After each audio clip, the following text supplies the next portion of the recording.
Sa nakikita nyo, meron tayo ditong iba't ibang klase ng bala ng grinder. Tuturo ko sa inyo kung saan siya ginagamit. Unahin natin to. Ito ay cutting disc, ginagamit to pangkat ng bakal.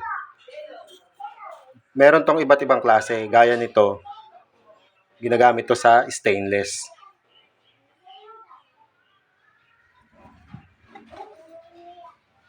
Ito naman, ginagamit to pambapping ng stainless. Para siyang wool. May iba't ibang grit to. Pangbapping to ng stainless.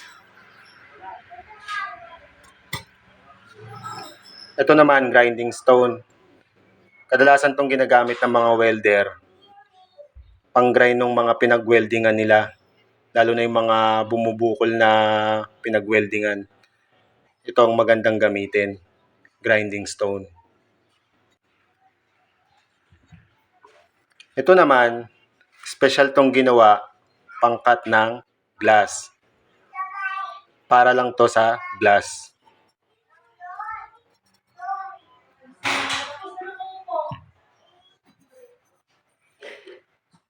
Ito naman, kung sa nakikita nyo, itong cutting disc na to, parang may mga ngipin. Kadalasan ginagamit to sa semento. Kung halimbawa maggagawa kayo ng linya ng kuryente, magbabaon kayo ng mga flexible hose, ito ang ginagamit. Yan yung cutting disc na to na may ngipin. Para to sa semento o sa kahit anong bato. Hindi lang to ubra gamitin sa tiles. Kasi pag ito ang ginamit nyo sa tiles, magbubungi-bungi yung tiles nyo. Kaya wag nyong gamitin to sa tiles. Ito ang ginagamit sa tiles. Yung plain lang.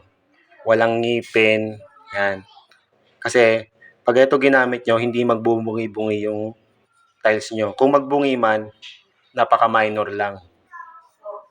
Ito pang cutting disc talaga to para sa tiles.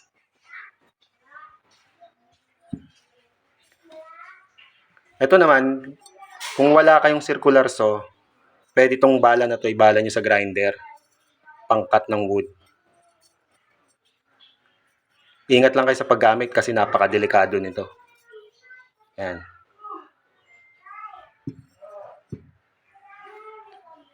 Ito naman, kung sa nakikita nyo, naka-concave siya, tsaka convex.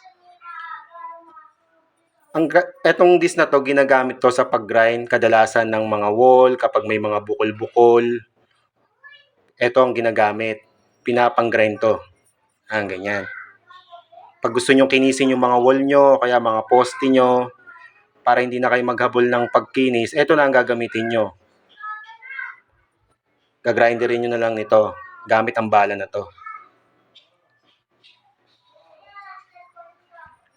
Ito namang huli, sanding disc to.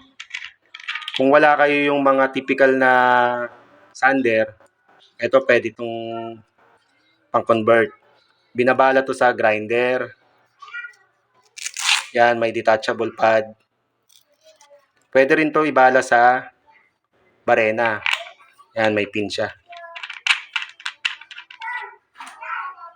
Kadalasan tong ginagamit sa kahoy. Pero pwede nyo rin naman tong gamitin sa kahit ano. Sa bakal, sa plastic, pang sanding.